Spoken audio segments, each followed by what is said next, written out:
Hello students, आपका स्वागत है आपके अपने यूट्यूब चैनल बायोलॉजी एडुटेनर में। आज बात करेंगे किंगडम फंजाई की।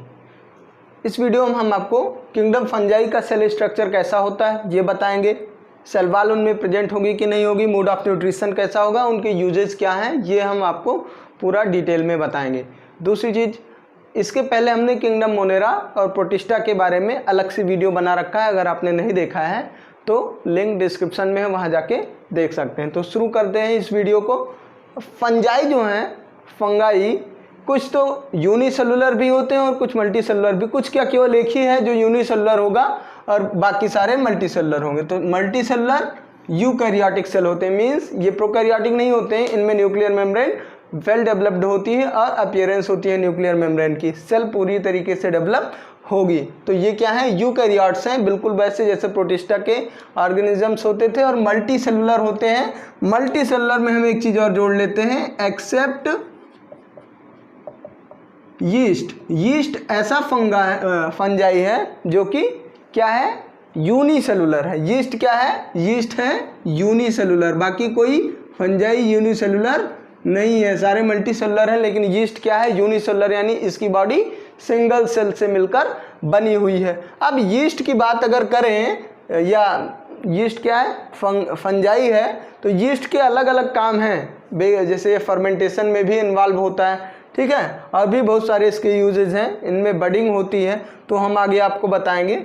अगर बात करें फंगल कंपोनेंट की, फंजाई की, तो फंजाई जो होते हैं वो यूकैरियोटिक और मल्टी सेलुलर हैं। साथ ही साथ इनमें जो सेल वॉल है प्रेजेंट है, लेकिन सेल वॉल इनमें क्या होती है, एसेल्यूलोसिक होती है। क्यों होती है ये भी हम आपको बताते हैं। फंजाई जो होते हैं, अगर आप बात करें मशरूम की, तो मशरूम क्या होता है, ग्रो करता है सॉइल में, बिल्कुल वैसे जैसे हम सब्जियां बोते हैं और अलग अलग चीज़ें बोते हैं। तो उसको हम प्लांट्स में क्यों नहीं रखते हैं, एनिमल्स इसमें फंजाई में क्यों रखते हैं। तो प्लांट्स में क्यों नहीं रखते हैं, वो कुछ चीज़ें हैं जिनसे इनको माना जाता है कि हाँ, इनको प्लांटी में नहीं रखा जाएगा। तो वो क्या है, पहली चीज़ तो इनमें क्लोरोफिल पिगमेंट नहीं होता है।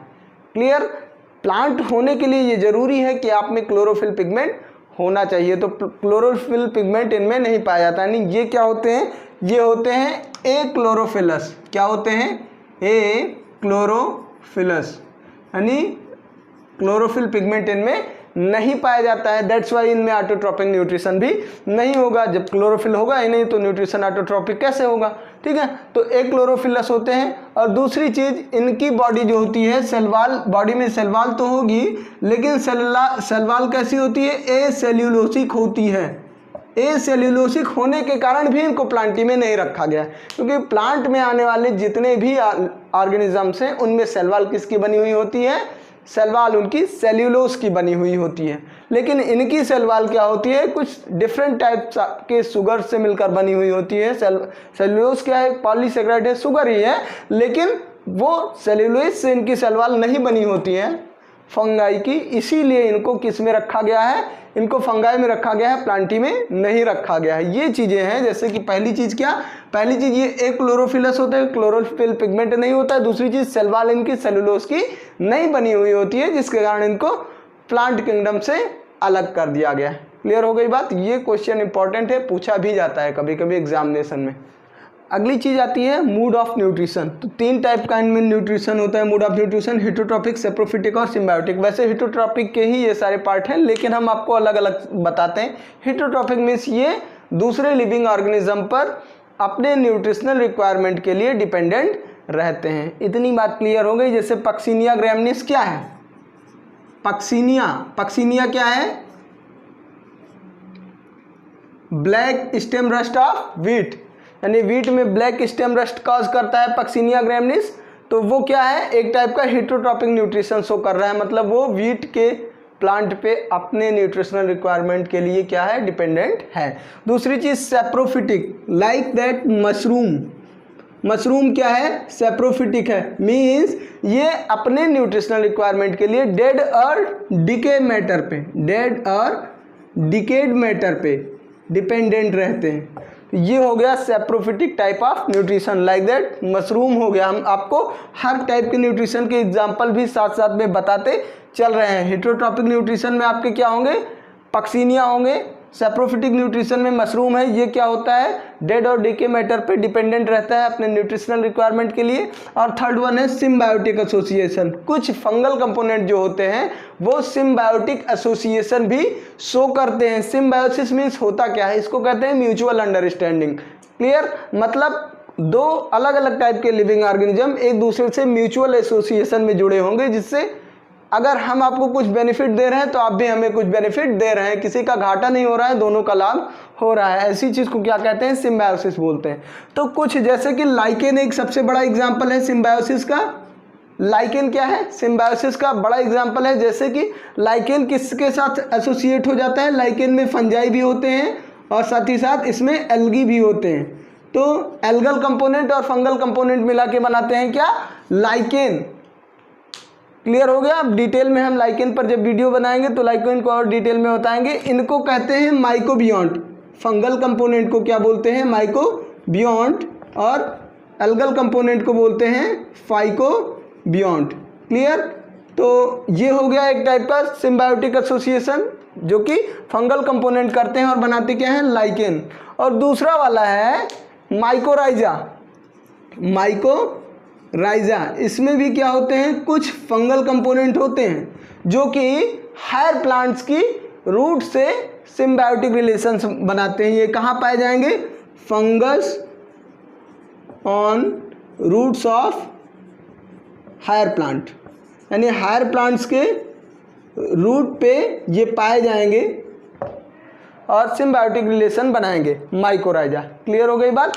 तो ये लाइकेन और माइकोराइजा क्या शो करते हैं, सिम्बायोटिक रिलेशनशिप शो करते हैं, यानी ये भी एक टाइप का इनका मोड ऑफ न्यूट्रिशन है। तो ये हेटेरोट्रॉपिक, सैप्रोफिटिक और सिम्बायोटिक टाइप का न्यूट्रिशन इनमें पाया जाता है, फंगल कंपोनेंट। क्लियर। अगली बात आती है यूजेस। यूजेस से पहले हम इनमें रिप्रोडक्शन भी देख लेते हैं।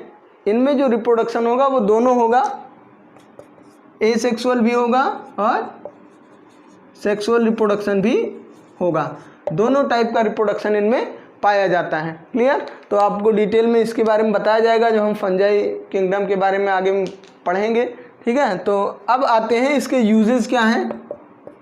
यूजेस की बात करें तो बेकरी इंडस्ट्री में इसका बहुत ज़्यादा यूज होता है। क्यों होता है, क्योंकि ये एक प्रोसेस में इन्वॉल्व होते हैं, जैसे कि उसको कहते हैं फर्मेंटेशन। फर्मेंटेशन मीन्स क्या होता है, एनारोबिक रेस्पिरेशन है फर्मेंटेशन, जिससे ब्रेक डाउन होता है फूड मटेरियल का। तो फर्मेंटेशन में इन्वॉल्व होते हैं, जैसे कि ढोकला हमारे घर पे बनता है और चीज़ों को हम फुलाकर, और ब्रेड वगैरह जो बेकरी में बनाते हैं वो किसके कारण होता है, फर्मेंटेशन के कारण। और उसमें इन्वॉल्व कौन होते हैं, उसमें इन्वॉल्व होते हैं फंजाई, लाइक दैट यीस्ट। तो इसीलिए ये हमारे लिए बहुत ही यूजफुल हैं। दूसरे कुछ मेडिसिन्स भी इनसे बनते हैं, जैसे कि पेनिसिलियम। पेनिसिलियम क्या है, पेनिसिलियम एक टाइप का फंजाई है जिसके कारण क्या बनती है, पेनिसिलिन बनती है। तो ये अलग अलग टाइप की हो गई। और फर्मेंटेशन के कारण वाइन इंडस्ट्री में भी इनका यूज है।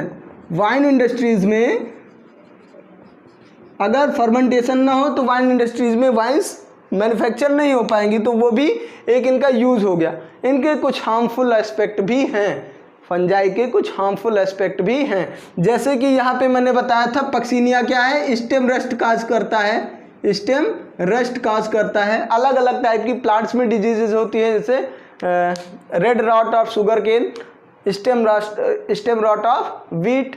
अब ये अलग अलग टाइप के स्टेम रस्ट ऑफ वीट, तो इसमें ब्लैक रस्ट होता है, येलो रस्ट होता है और ब्राउन रस्ट होता है, वो सब पक्सीनिया की अलग अलग स्पेसीज के थ्रू होता है। तो इसके क्या हो गए, बैड एस्पेक्ट हो गए। ह्यूमन बीइंग में भी एक डिजीज होती है जिसको कहते हैं रिंगवर्म, दाद। ये भी किसके कारण होती है, ये भी फंगल कंपोनेंट के कारण ही होती है, यानी फंगस के कारण होती है। तो ये इसके निगेटिव एस्पेक्ट हो गए। तो ये ओवरऑल हमारा क्या था, फंजाई था, जिसमें हमने एक एक चीज़ आपको बता दी। तो सबसे ज़्यादा समझने वाली बात यह है कि इसको प्लांट किंगडम में क्यों नहीं रखा गया, क्योंकि इनमें क्लोरोफिल पिगमेंट नहीं होता है और सेल वॉल इनके सेलुलोज की नहीं बनी हुई होती है। हेटेरोट्रॉपिक और सैप्रोफिटिक टाइप का न्यूट्रिशन, साथ ही साथ सिम्बायोटिक टाइप का न्यूट्रिशन भी पाया जाता है। और अलग अलग इनके यूजेज हैं, जैसे बेकरी इंडस्ट्री में, वाइन इंडस्ट्री में और मेडिसिन बनाने में भी इनका यूज होता है, जैसे कि पेनिसिलिन है। ठीक, तो ये हो गया। और कुछ हार्मफुल एस्पेक्ट, जैसे हमारी बॉडी में रिंग वर्म इन्हीं से होता है और अलग अलग प्लांट्स में अलग अलग फंगल डिजीज़ होती हैं। ये मोस्टली मल्टी सेलुलर होते हैं यीस्ट को छोड़ करके, और यूकैरियोटिक लिविंग ऑर्गेनिज्म ये होते हैं। तो ये ओवरऑल क्या हो गया, ये ओवरऑल फंजाई के बारे में हो गया। तो अब इसके बाद हम आपको प्लांट किंगडम के बारे में डिटेल में पढ़ाएंगे। तो अगर ये वीडियो आपको अच्छा लगा है तो वीडियो को लाइक कर दीजिए, और चैनल को अभी तक सब्सक्राइब नहीं किया है तो सब्सक्राइब भी कर लीजिए। आपको पूरा कंटेंट मिलेगा और नोट्स भी हम आपको प्रोवाइड कराएंगे आगे। तो अच्छा अगर आपको लग रहा है तो आप इसको शेयर भी कर सकते हैं अपने दोस्तों के साथ जो आपके साथ पढ़ रहे हैं। पूरा कंटेंट हम आपको पूरा सिलेबस कंप्लीट कराएंगे 9th और 11th क्लास CBSE और ICSE बोर्ड के बच्चों के लिए। साथ ही साथ जो बच्चे नीट की तैयारी कर रहे हैं तो उनके लिए भी कंटेंट्स प्रोवाइड कराए जाएंगे। Thank you.